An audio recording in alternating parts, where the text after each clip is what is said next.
رحمۃ اللہ وبرکاتہ۔ الحمد للہ الذی ابدع الافلاک والارضین والصلاة والسلام علی من کان نبیا وآدم بین الماء والطین وعلی آلہ واصحابہ اجمعین، اما بعد فاعوذ باللہ من الشیطان الرجیم، بسم اللہ الرحمن الرحیم۔ وعلمک ما لم تکن تعلم وکان فضل اللہ علیک عظیما۔ صدق اللہ مولانا العظیم وصدق رسولہ النبی الامین المکین الکریم، ونحن علی ذلک لمن الشاہدین والشاکرین والحمد للہ رب العالمین۔ آئیے سب سے پہلے ہم سب مل کر اپنے آقا و مولا تاجدار مدینہ، سرور قلب و سینہ، سرور کائنات، فخر موجودات سیدنا احمد مجتبی محمد مصطفیٰ صلی اللہ تعالی علیہ وسلم کی بارگاہ بے کس پناہ میں درود و سلام کا قیمتی ہار پیش کریں اور پڑھیں اللہم صلی علی سیدنا مولانا محمد وعلی آل سیدنا مولانا محمد وبارک وسلم۔ صلو علیہ صلاۃ و سلام علیک یا رسول اللہ صلی اللہ تعالی علیہ وسلم۔ یہ ہمیں معلوم ہے کہ جب بھی کوئی انسان نیکی کرتا ہے تو اسے ریکارڈ کر دیا جاتا ہے، اگر وہ گناہ کرتا ہے تو وہ بھی لکھ لیا جاتا ہے۔ اللہ تبارک و تعالی نے ہر انسان کے ساتھ، میرے ساتھ، آپ کے ساتھ دو فرشتے مقرر فرمائے ہیں۔ ایک دانی طرف ہے جو ہم سب کی نیکیاں لکھنے والے ہیں، اور ایک بائیں طرف ہے جو ہمارے گناہ کو لکھتے ہیں۔ جب ہم میں سے کوئی اللہ کی توفیق سے نیکی کرتا ہے تو دانی طرف والا فرشتہ حرکت میں آتا ہے، قلم اٹھاتا ہے، اسے ریکارڈ کر لیتا ہے۔ اور اگر ہم میں سے کوئی شیطان کے بہکاوے میں آ کر کے کوئی خطا کرتا ہے، غلطی کرتا ہے، تو اب دانی طرف والا فرشتہ حرکت میں نہیں آتا، بائیں طرف والا فرشتہ حرکت میں آتا ہے۔ وہ قلم اٹھاتا ہے اور اسے تحریر کر لیتا ہے۔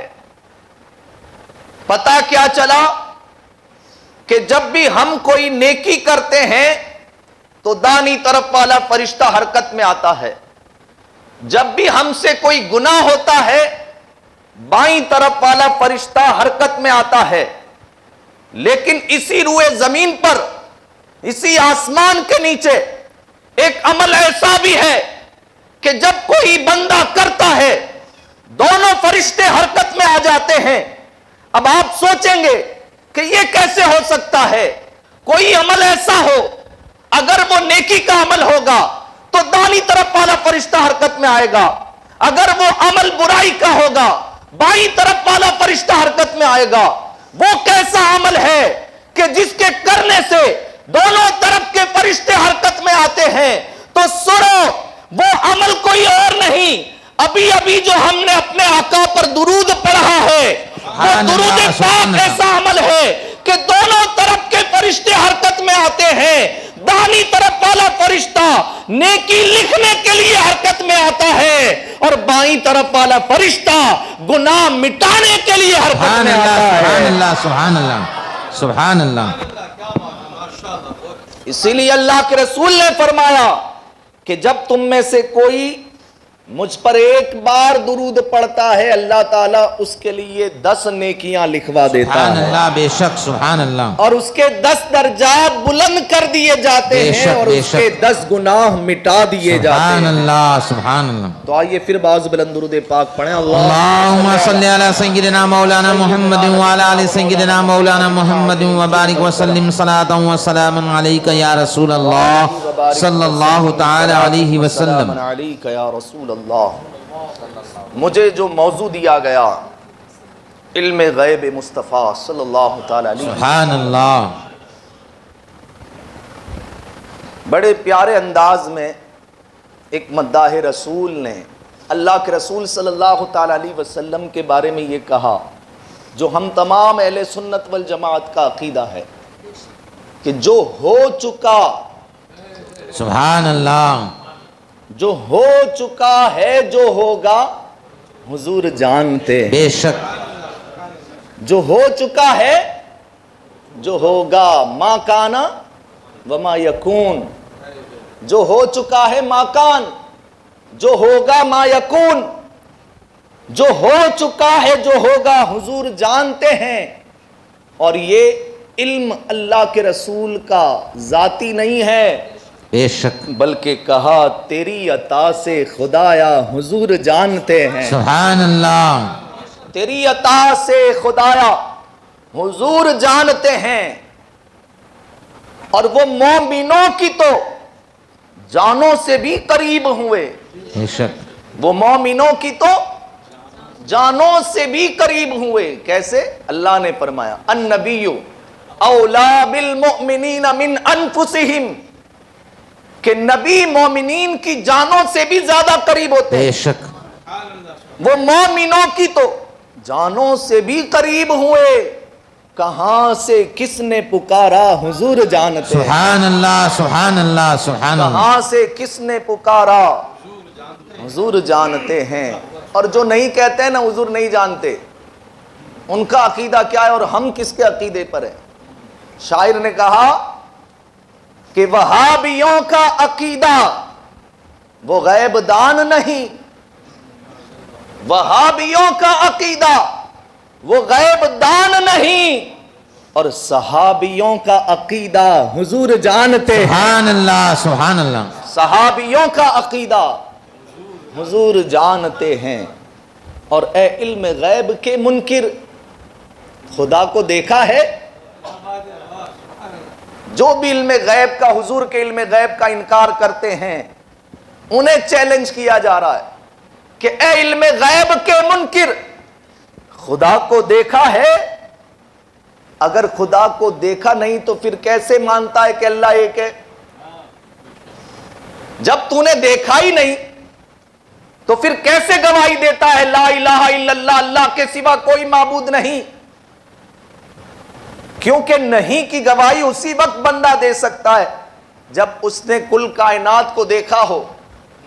تو ہم آپ سے پوچھتے ہیں کہ کیا آپ نے ساری کائنات کو دیکھ لیا کہ گواہی دے رہے ہو کہ اللہ کے سوا کوئی معبود نہیں؟ اے علم غیب کے منکر، خدا کو دیکھا ہے تو پھر تجھے بھی کہنا پڑے گا حضور جانتے ہیں۔ سبحان اللہ، تجھے بھی کہنا پڑے گا کہ میں نے تو نہیں دیکھا لیکن اللہ کے رسول نے دیکھا ہے، اور ان کے کہنے پر ہم کلمہ پڑھ رہے ہیں۔ بے شک، سبحان اللہ، تو اے علم غیب کے منکر، خدا کو دیکھا ہے تجھے بھی کہنا پڑے گا حضور جانتے ہیں۔ سبحان اللہ، سبحان اللہ، تو یہ ہمارا عقیدہ ہے الحمدللہ، اور یہ عقیدہ بالکل قرآن کے مطابق ہے، اور انشاءاللہ میں قرآن اور احادیث کی روشنی میں اس عقیدے کو ظاہر کروں گا، اور ہم اللہ کے رسول صلی اللہ تعالی علیہ وسلم کے علم غیب کے بارے میں جانیں گے، اور ہمارے عشق میں اور اضافہ ہو جائے گا۔ سبحان اللہ، سبحان اللہ، اللہ تبارک و تعالیٰ نے قرآن میں فرمایا یا ایھا النبی انا ارسلناک شاہدا ومبشرا ونذیرا، اے نبی ہم نے آپ کو شاہد بنا کر کے بھیجا، مبشر بنا کر کے بھیجا، نذیر بنا کر کے بھیجا۔ اب سب سے پہلے یا ایھا النبی، اے نبی، بہت سارے لوگوں نے اس کا یہی ترجمہ کیا اے نبی۔ بتاؤ نبی کا معنی ہوا؟ نبی کا ترجمہ ہوا؟ ہم ترجمہ بولتے ہیں گجراتی بھاشا میں، نبی کا ترجمہ ہوا؟ نہیں ہوا۔ اگر کسی نے کیا بھی، بہت سارے ترجمے قرآن کے پائے جاتے ہیں، کسی نے اگر کیا بھی تو کیا کیا؟ اے خبر دینے والے۔ نبی نبعون سے بنا ہے جس کا معنی خبر ہوتا ہے، تو کچھ لوگوں نے ترجمہ کیا تو کیا کیا؟ اے خبر دینے والے۔ لیکن قربان جائیں امام عشق و محبت اعلیٰ حضرت، سبحان اللہ، سبحان اللہ، جب اعلیٰ حضرت نے عشق رسول میں ترجمہ کیا تو اعلی حضرت کیا ترجمہ کرتے ہیں؟ یا ایھا النبی، اے غیب کی خبر دینے والے، سبحان اللہ سبحان اللہ، یا ایھا النبی، اے غیب کی خبر دینے والے۔ تو کسی نے کہا، عالم خیال میں پوچھا کہ آپ نے یہ غیب کی خبر دینے والے ترجمہ کیسے کیا؟ تو اعلی حضرت کی بارگاہ سے جواب ملا کہ صرف خبر دینے والے نبی کا ترجمہ غلط ہے۔ کیوں؟ کہ خبر تو اخبار بھی دیتا ہے، کیا بات، خبر تو اخبار بھی دیتا ہے، خبر تو اس زمانے میں ریڈیو بھی دیتا تھا، اور اگر ہم آج کے زمانے میں دیکھیں تو خبر ٹیلی ویژن بھی دیتا ہے، خبر اینکر بھی دیتا ہے، خبر موبائل بھی دیتا ہے۔ تو خبر اخبار دیتا ہے، کیا اخبار کو ہم نبی کہیں گے؟ کیا ٹیلی ویژن کو ہم نبی کہیں گے؟ کیا جو ہے ریڈیو کو ہم نبی کہیں گے؟ کیا اینکر کو ہم نبی کہیں گے؟ آپ کہیں گے نہیں نہیں، ان کو نبی نہیں کہا جائے گا، انہیں کیا کہا جائے گا؟ انہیں مخبر کہا جائے گا۔ جو خبر دینے والا ہوتا ہے اسے مخبر کہتے ہیں، اور جو غیب کی خبر دینے والا ہوتا ہے اسے نبی کہتے ہیں۔ سبحان اللہ سبحان اللہ سبحان اللہ۔ یا ایھا النبی، تو اللہ نے ہی ہمیں اپنے نبی کا نام سکھایا ہے، غیب کی خبر دینے والا۔ بے شک، یہ تو بار بار اللہ نے قرآن میں کہا ہے نا؟ تو اللہ نے جب ہمیں سکھایا تو پھر ہم بھی تو کہیں گے نا، اے غیب کی خبر دینے والے۔ بے شک۔ اور دیکھیں، وَعَلَّمَكَ مَا لَمْ تَكُنْ تَعْلَمْ، اللہ نے قرآن میں دوسری جگہ ارشاد فرمایا، اے محبوب، اللہ نے آپ کو وہ سکھا دیا، وہ بتا دیا جو آپ نہیں جانتے تھے۔ اللہ نے آپ کو بتا دیا جو آپ نہیں جانتے تھے۔ اب اگر کوئی لا کر کے کہے کہ دیکھو اللہ کے رسول کو یہ نہیں معلوم تھا، ہم کہیں گے آیت ہے، جو نہیں معلوم تھا اللہ نے سکھا دیا، جو نہیں معلوم تھا اللہ نے بتا دیا۔ تو اگر کوئی بھی لاتا ہے کہ اللہ کے رسول کو یہ نہیں معلوم تھا، وہ نہیں معلوم تھا، ہم کہتے ہیں جتنا تم کہتے ہو یہ نہیں معلوم تھا وہ نہیں معلوم تھا، ساری فہرست لے کر کے آ جاؤ، ہم صرف ایک آیت سنا دیں گے، وَعَلَّمَكَ مَا لَمْ تَكُنْ تَعْلَمْ۔ تو کہتا ہے یہ نہیں جانتے تھے، وہ نہیں جانتے تھے، ہم کہیں گے وَعَلَّمَكَ مَا لَمْ تَكُنْ تَعْلَمْ، نبی جو بھی نہیں جانتے تھے اللہ نے سب بتا دیا۔ سبحان اللہ سبحان اللہ۔ پھر کچھ لوگ کہتے ہیں ارے تم تو نبی کو خدا کے برابر کر دیتے ہو، نبی بھی غیب جاننے والے اور اللہ بھی غیب جاننے والا، تو تم نے نبی کو اللہ سے ملا دیا۔ یہ غلط پروپیگنڈا ہے، مس گائیڈ کیا جاتا ہے لوگوں کو، اور ہمیشہ جب بھی نبی کی توہین کرنی ہوتی ہے تو مقابل میں اللہ کو لایا جاتا ہے، جبکہ نبی اور اللہ کا معاملہ مقابلے کا نہیں، یہ تو محبت کا معاملہ ہے۔ سبحان اللہ، بے شک۔ تو ہمیشہ مقابلے میں لایا جاتا ہے۔ لوگ کہتے ہیں کیا نبی نبی کرتے ہیں، کیا نبی نبی کرتے ہیں، نبی کی عظمت ہمیشہ بیان کرتے ہیں، سنیوں کی مسجد میں ہمیشہ نبی کی عظمتیں بیان ہوتی ہے، خدا کی عظمت بیان نہیں کرتے، اللہ کی عظمت بیان نہیں کرتے۔ نبی کی عظمت کو چھوڑو، خدا کی عظمت بیان کرو، نبی کی عظمت چھوڑو، خدا کی عظمت بیان کرو۔ ہم کہتے ہیں کہ اللہ نے نبی کو بھیجا ہی اس لیے تھا، لَقَدْ كَانَ لَكُمْ فِي رَسُولِ اللَّهِ أُسْوَةٌ حَسَنَةٌ۔ سبحان اللہ۔ جب تک ہم نبی کا ذکر نہیں کریں گے تو امتی کو پتہ کیسے چلے گا کہ اللہ کے رسول کا اٹھنا کیسا تھا، اللہ کے رسول کا بیٹھنا کیسا تھا، اللہ کے رسول کا سونا کیسا تھا، اللہ کے رسول کا کھانا پینا کیسا تھا۔ جب تک ہم بیان نہیں کریں گے پتہ کیسے چلے گا؟ کیوں؟ ہم بیان اسی لیے کرتے ہیں کہ اللہ نے نبی کو بھیجا ہی اس لیے کہ لَقَدْ كَانَ لَكُمْ فِي رَسُولِ اللَّهِ أُسْوَةٌ حَسَنَةٌ، کہ اے میرے بندو تمہارے لیے زندگی گزارنے کے لیے نمونہ عمل کے طور پر میں نے اپنے نبی کو بھیجا ہے۔ تم ان کا جینا دیکھو، ان کی زندگی دیکھو اور ان کے طور طریقے پر زندگی گزارو، تمہاری زندگی کامیاب ہو جائے گی۔ سبحان اللہ سبحان اللہ۔ تو ہم اسی لیے کہتے ہیں، اب مقابلہ کہاں ہے؟ اب آپ نے ان کی مسجد میں یا ان کے علماء سے سنا ہوگا نا کہ وہ ماں باپ کی فضیلت بیان کرتے ہیں، وہ تبلیغ میں جانے کی فضیلت بیان کرتے ہیں، وہ قرآن پڑھنے کی فضیلت بیان کرتے ہیں۔ اب اگر میں اٹھ کر کے یہ کہوں کہ کیا قرآن کرتے ہو، اللہ کا ذکر کرو، کیا ماں باپ کی فضیلت بیان کرتے ہو، اللہ کا ذکر کرو، کیا مدرسے کی تعلیم کی فضیلت بیان کرتے ہو، اللہ کا ذکر کرو، بتاؤ یہ میرا مقابلہ کرنا صحیح ہے؟ ارے بھائی، ہم جو دینی تعلیم کی فضیلت بیان کر رہے ہیں وہ اللہ کو راضی کرنے کے لیے ہی بیان کر رہے ہیں۔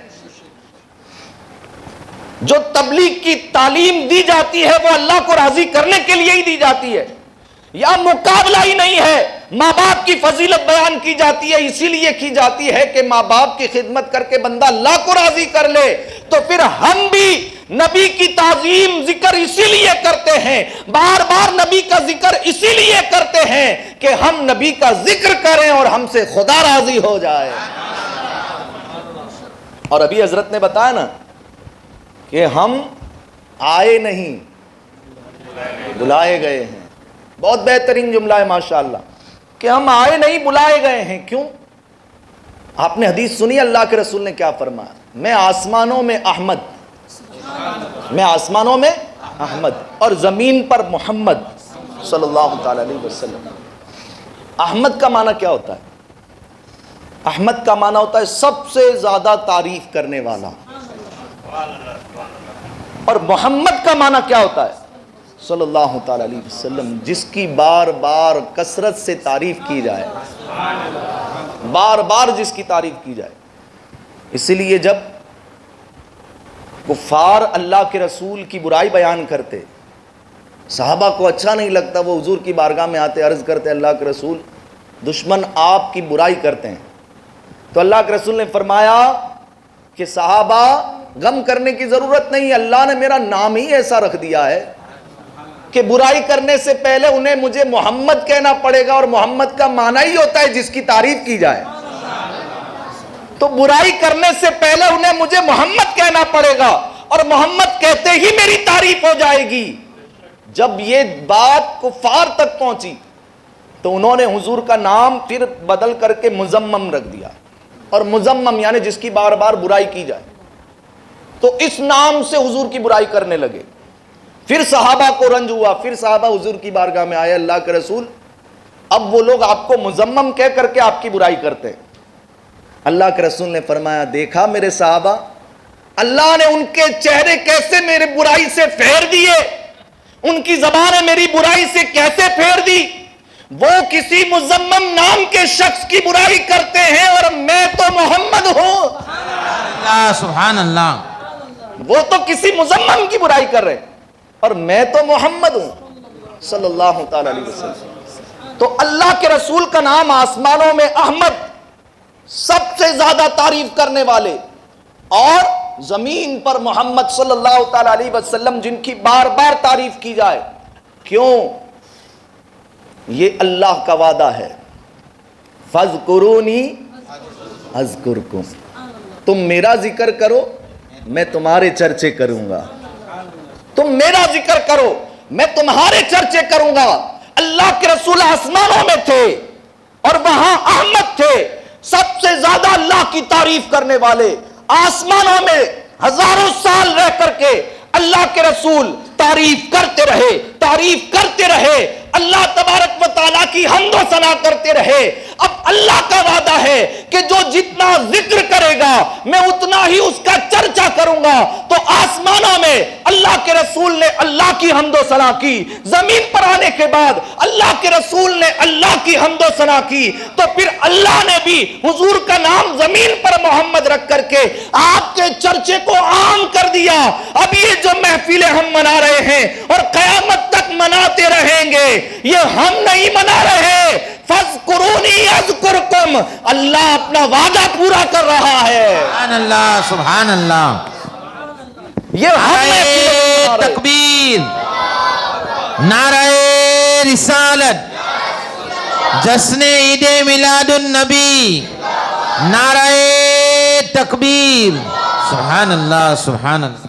یہ محفلیں ہم نہیں منا رہے، فَاذْكُرُونِي أَذْكُرْكُمْ کے تحت اللہ تبارک و تعالی اپنا وعدہ پورا کر رہا ہے۔ اب وہ لوگ جو ہیں ہوشیار ہو جائیں اور خبردار ہو جائیں جو نبی کے ذکر کی محفلوں کو ختم کرنا چاہتے ہیں، اللہ کے رسول کی محفلوں پر شرک اور بدعت کے فتوے لگا کر کے یہ بند کرنا چاہتے ہیں، ختم کرنا چاہتے ہیں، وہ سمجھ لیں کہ تم ان محفلوں کو ختم نہیں کر سکتے، کیونکہ ان کو بڑھانے والا اور ان کو قائم کرنے والا خود رب تبارک و تعالی ہے۔ تم کیا، تمہاری نسلیں بھی مٹ جائیں گی لیکن ذکر مصطفیٰ کی محفل ختم نہیں کر سکتے۔ اعلیٰ حضرت نے اسی لیے کہا مٹ گئے، مٹتے ہیں، مٹ جائیں گے آدھا تیرے، نہ مٹا ہے نہ مٹے گا کبھی چرچا تیرا۔ سبحان اللہ، سبحان اللہ، اللہ اکبر، یا رسول اللہ، مرحبا مرحبا۔ سبحان اللہ، نہ مٹا ہے نہ مٹے گا کبھی چرچا تیرا۔ تو اللہ کے رسول کا ذکر کبھی مٹا نہیں سکتے۔ تو اللہ تبارک و تعالیٰ نے ہمارے آقا صلی اللہ تعالیٰ علیہ وسلم کو علم غیب عطا فرمایا۔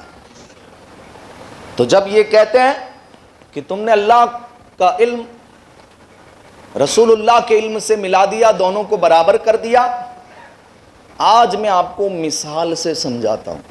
یہ جو کل اور جز کا مسئلہ ہے نا، کل کا علم غیب ہے یا جز، علم غیب کلی ہے یا علم غیب جزی ہے، تو میں انشاءاللہ آسان زبان میں آپ کو سمجھا دوں گا کہ بچے کو انشاءاللہ سمجھ میں آ جائے گا۔ دیکھیں ہماری مسجد کا دروازہ ہے، اس میں جو کڑی ہے نا، وہ کڑی دروازے کا جز ہے، جز پارٹ، اور وہ دروازہ کل ہے۔ وہ دروازہ کیا ہے؟ کل ہے۔ تو کل اور جز یہ نسبت سے ہوتا ہے، دروازہ کل ہے، کڑی جز ہے، لیکن یہی دروازہ جز بھی بن جاتا ہے۔ کب ہم کہیں گے یہ کل مسجد ہے اور دروازہ اس کا جز ہے، پارٹ ہے مسجد کا ایک دروازہ۔ تو دروازہ کل تھا، کڑی جز تھی، لیکن جب اس دروازے کی نسبت مسجد کی طرف ہو گئی تو اب مسجد کل ہے اور دروازہ جز ہے۔ اب اس مسجد کو ہم نے کل مانا، لیکن جب اس مسجد کی نسبت محلے کی طرف ہو جائے گی تو پھر ہمارا محلہ کل ہو جائے گا اور مسجد ہمارے محلے کا جز ہو جائے گی۔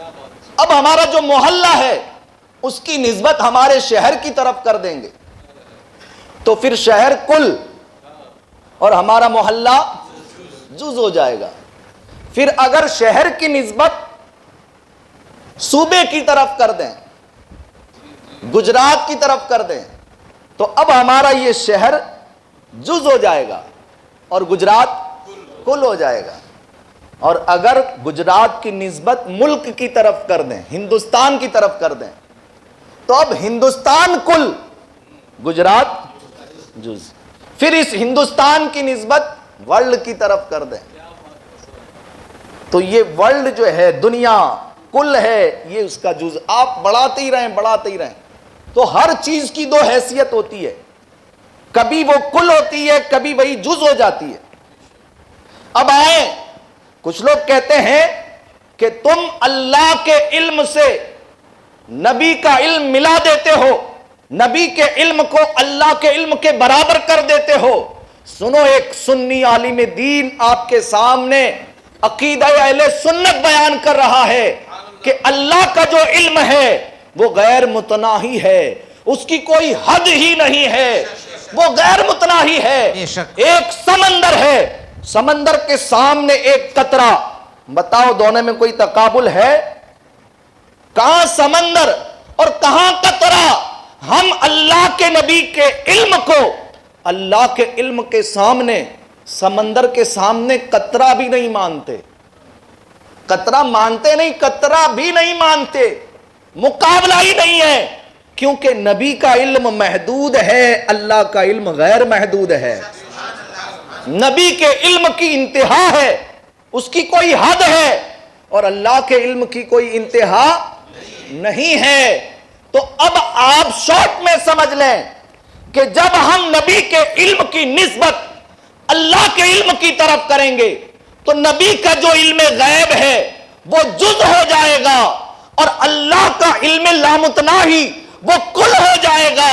اور جب ہم نبی کے علم کی نسبت کائنات کی طرف کریں گے، مخلوق کی طرف کریں گے، تو مخلوق میں چاہے کوئی کتنا بھی جانکار ہو، کتنا بھی بڑا دانشور ہو، کتنا ہی علم والا ہو، ساری کائنات کے لوگوں کا علم مل کر کے نبی کے مقابلے میں جب رکھا جائے گا تو نبی کا علم کل ہوگا اور کائنات کا علم جز بن جائے گا۔ مخلوق کا علم سب کا ملا دیا جائے، نبی کے سامنے وہ جز ہے اور نبی کا علم کل ہے۔ اسی لیے ہم جو کہتے ہیں کہ علم غیب کلی، کہ کائنات میں جس کو جتنا بھی علم ہے سب ہمارے آقا کو معلوم ہے، حضور سے بڑھ کر کوئی علم رکھنے والا نہیں۔ ہاں اللہ کے مقابلے میں ہمارے آقا کا علم جز ہے، بلکہ جز کی بھی حیثیت نہیں۔ تو یہ ہے، آپ سمجھ گئے نا اب یہ مسئلہ الحمدللہ حل ہوا۔ اللہ کے رسول صلی اللہ تعالی علیہ وسلم کے علم کو جاننا چاہتے ہیں، اگر آپ قرآن پڑھیں، اللہ تبارک و تعالیٰ نے قرآن میں فرمایا پہلے پارے کے اندر یہ وَإِذْ قَالَ رَبُّكَ لِلْمَلَائِكَةِ إِنِّي جَاعِلٌ فِي الْأَرْضِ خَلِيفَةً، اے محبوب یاد کرو جب ہم نے فرشتوں سے کہا کہ ہم زمین میں اپنا خلیفہ بنانے والے ہیں، زمین میں اپنا خلیفہ بنانے والے ہیں۔ اللہ نے فرشتوں سے یہ بات چیت کی کب؟ جب حضرت آدم علیہ السلام کو پیدا کرنا چاہا۔ بعض تفاسیر میں لکھا ہے کہ انسان سے پہلے اس زمین پر 60,000 سال پہلے جنات آباد کیے گئے، 60,000 سال پہلے، اور پھر اللہ تعالیٰ نے اس زمین پر انسان کو پیدا کرنا چاہا۔ دیکھو ابھی انسان پیدا بھی نہیں ہوا ہے۔ اس وقت کی بات کہ اللہ نے فرشتوں سے کہا اذ قال ربک، اے محبوب یاد کرو جب آپ کے رب نے کہا للملائکہ فرشتوں سے انی جاعل فی الارض خلیفہ، میں زمین میں اپنا خلیفہ بنانے والا ہوں۔ اس وقت اللہ نے فرشتوں سے گفتگو کی، فرشتوں نے کہا اتجعل فیہا من یفسد فیہا ویسفک الدماء، اے اللہ تو زمین میں ایسے کو خلیفہ بنائے گا جو زمین میں جا کر کے خون ریزی کرے گا، قتل و غارت گری کرے گا، جھگڑیں گے آپس میں، لڑائی کریں گے، خون بہائیں گے، ایسوں کو تو اپنا خلیفہ بنائے گا؟ انہوں نے کیوں ایسا کہا؟ کہ وہ جناتوں کو دیکھ چکے تھے نا کہ جنات آپس میں جھگڑتے تھے، تو انہوں نے دیکھا کہ جس قسم سے جنات بنے ہیں وہی کچھ چیزیں انسانوں میں بھی رکھی گئی ہیں، تو جس طرح جنات جھگڑے ایسے ہی انسان بھی جھگڑیں گے۔ وَنَحْنُ نُسَبِّحُ بِحَمْدِكَ وَنُقَدِّسُ لَكَ، اے اللہ ہمیں دیکھ، ہم تیری تعریف کرتے ہیں، تیری حمد و ثنا کرتے ہیں، ہر وقت تیرا ذکر کرتے رہتے ہیں۔ کوئی فرشتہ سجدے میں ہے، کوئی فرشتہ قیام میں ہے، کوئی فرشتہ رکوع میں ہے، کوئی فرشتہ کسی عبادت میں ہے، اے اللہ ہم ہمیشہ تیری عبادت کرتے ہیں۔ ان کے کہنے کا مطلب یہ تھا کہ ہمیں خلیفہ بنا دے۔ انسان کو کیوں خلیفہ بنا رہا ہے؟ انسان کو خلافت کیوں دی جا رہی ہے؟ جبکہ انسان کی فطرت یہ بتا رہی ہے کہ وہ زمین میں جا کر کے خون ریزی کرے گا، فساد مچائے گا، اور ہم تیری حمد و ثنا کرتے ہیں۔ اللہ نے فرمایا انی اعلم ما لا تعلمون، کہ اے فرشتوں جو میں جانتا ہوں وہ تم نہیں جانتے۔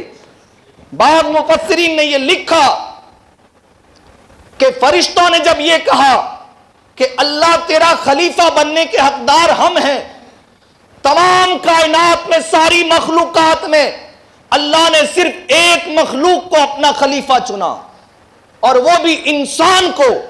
فرشتوں نے کہا اے اللہ تو انسانوں کو اپنا خلیفہ بنا رہا ہے، خلافت جیسی اعلیٰ چیز تو انسانوں کو دینے جا رہا ہے، جبکہ وہ خون ریزی کریں گے۔ ہمیں دیکھ، ہم تیری حمد کرتے ہیں، تیری ثنا کرتے ہیں، تیری تعریف کرتے ہیں۔ تو اس وقت اللہ نے کہا انی اعلم ما لا تعلمون، جو میں جانتا ہوں وہ تم نہیں جانتے۔ کہ میں نے تمام مخلوقات میں اپنی خلافت کے لیے سب سے اعلیٰ منصب دینے کے لیے، مخلوقات میں کرامت کا تاج پہنانے کے لیے اور اشرف المخلوقات سب سے بہترین مخلوق کا خطاب دینے کے لیے میں نے انسان کو اس لیے چنا ہے کہ اسی انسان میں میرا اپنا محبوب تشریف لانے والا ہے۔ سبحان اللہ۔ انسانوں میں میرا محبوب تشریف لانے والا ہے، تو انہی کے لیے میں نے تمام انسانوں کو اشرف المخلوقات کا خطاب عطا فرمایا۔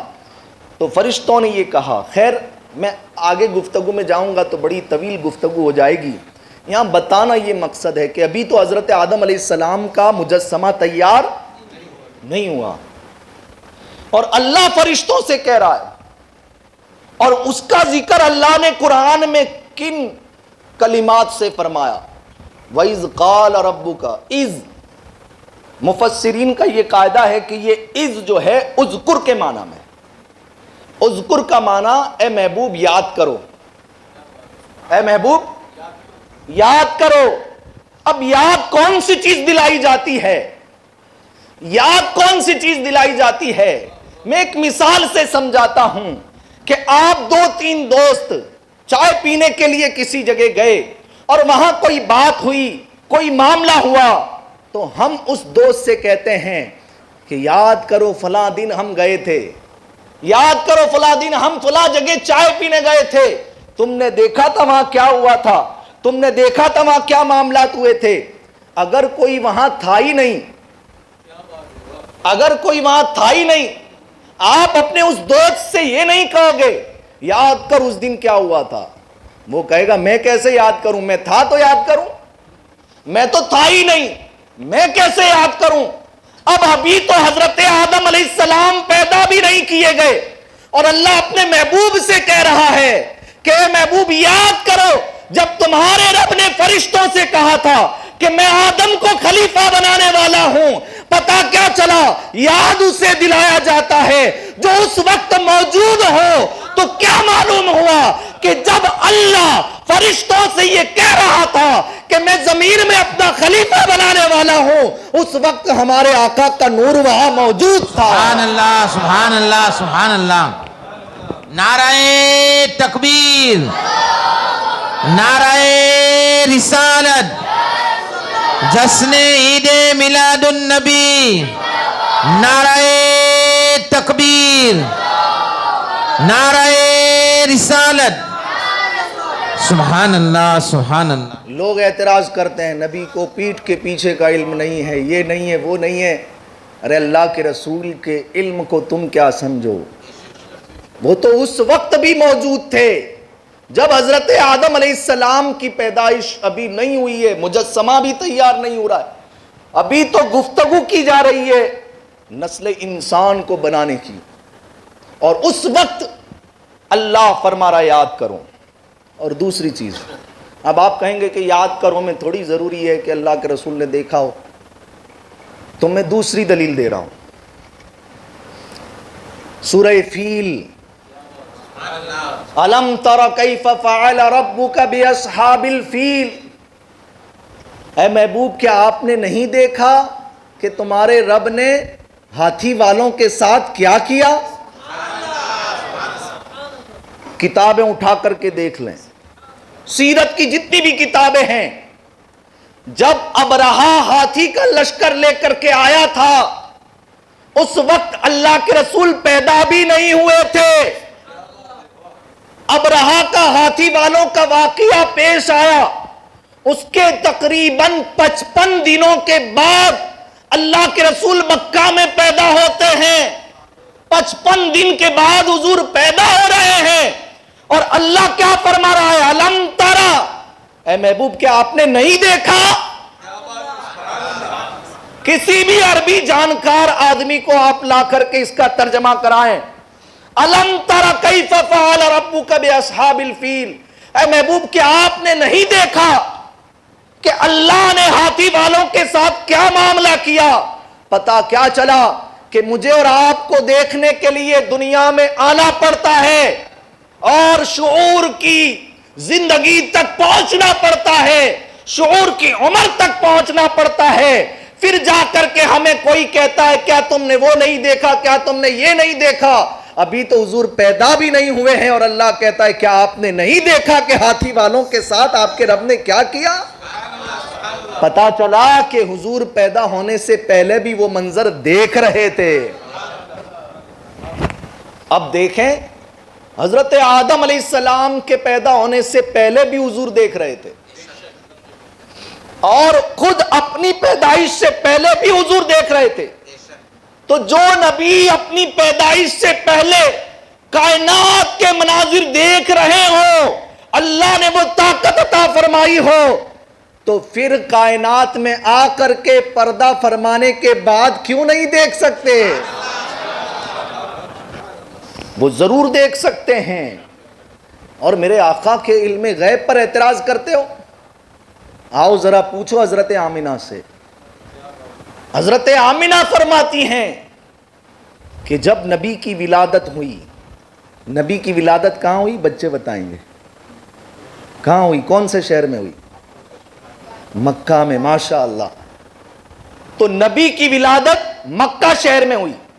حضرت آمنہ فرماتی ہیں کہ جب نبی کی ولادت ہوئی تو میں نے محسوس کیا کہ نبی کے ساتھ ایک نور نکلا ہے، اور اس نور سے میرا گھر منور ہو گیا۔ حضرت آمنہ کہتی ہیں اسی نور میں نے مکے میں رہ کر کے ملک شام کے محلات دیکھ لیے۔ اسی نور میں نے ملک شام کے محلات دیکھ لیے۔ ملک شام کا سیریا، تو سیریا کے جو محلات ہیں، حضرت آمنہ حضور کی ولادت کے صدقے میں، حضور سے نکلنے والے نور کی شعاعوں میں، جب ماں اس نور کے صدقے میں مکہ میں رہ کر کے سیریا کے محلات دیکھ سکتی ہیں، تو پھر نبی مدینے میں رہ کر کے بڑودہ کے حالات کیوں نہیں دیکھ سکتے ہیں؟ جن کے نور کا یہ عالم ہے کہ ماں کے اوپر جب اس نور کی برکتیں ظاہر ہو جائیں تو وہ مکہ میں رہ کر کے محلات شام کے دیکھ رہی ہیں۔ یہ ہمارے آقا کا علم ہے۔ جو فرشتے ہیں نا، فرشتوں کو اللہ نے وہ طاقت عطا فرمائی ہے کہ آسمان سے جتنے بارش کے قطرے گرتے ہیں، فرشتے ان کی تعداد جانتے ہیں۔ وَأَيْنَ يَقَوْا، روایات میں آیا کہ وہ قطرہ کہاں گرے گا وہ بھی فرشتہ جانتا ہے۔ آسمان سے جو بارش کا قطرہ آتا ہے، ان قطروں کی تعداد بھی فرشتے جانتے ہیں، کہاں گرے گا وہ بھی جانتے ہیں، اور پھر زمین میں جانے کے بعد اس سے کیا اگے گا وہ بھی جانتے ہیں، اور پھر جو اگے گا وہ کس کا رزق بنے گا وہ بھی جانتے ہیں، کون اسے کھائے گا وہ بھی جانتے ہیں۔ جب فرشتوں کا علم ایسا ہے کہ اتنی زیادہ معلومات رکھتے ہیں، تو پھر یہ فرشتے کون ہیں؟ یہ وہی فرشتے ہیں کہ روزانہ صبح اور شام 70,000 فرشتے نبی کی بارگاہ میں سلامی پیش کرنے کے لیے حاضر ہوتے ہیں۔ نبی کے دربار میں 70,000 فرشتے صبح، 70,000 فرشتے شام روزانہ سلامی دینے کے لیے حاضر ہوتے ہیں، اور جس کی باری ایک بار آ جاتی ہے پھر قیامت تک دوبارہ اس کی باری نہیں آتی۔ ارے جو فرشتے نبی کی غلامی میں نبی کو سلام پیش کرنے کے لیے حضور کی بارگاہ میں حاضری دیتے ہیں، جب ان کے علم کا یہ عالم ہے تو پھر نبی کے علم کا عالم کیا ہوگا؟ اللہ کے رسول صلی اللہ تعالی علیہ وسلم کے علم کا عالم کیا ہوگا؟ میرے آقا کی شان، جب حضرت عباس نے آ کر کے عرض کیا اللہ کے رسول آپ 40 دن کے تھے اور میں نے یہ دیکھا کہ آپ گھوڑیے میں تھے اور آپ آسمان میں چاند کو دیکھ کر کے جدھر اشارہ کرتے چاند ادھر جھک جاتا تھا۔ اعلیٰ حضرت فرماتے ہیں چاند جھک جاتا ادھر،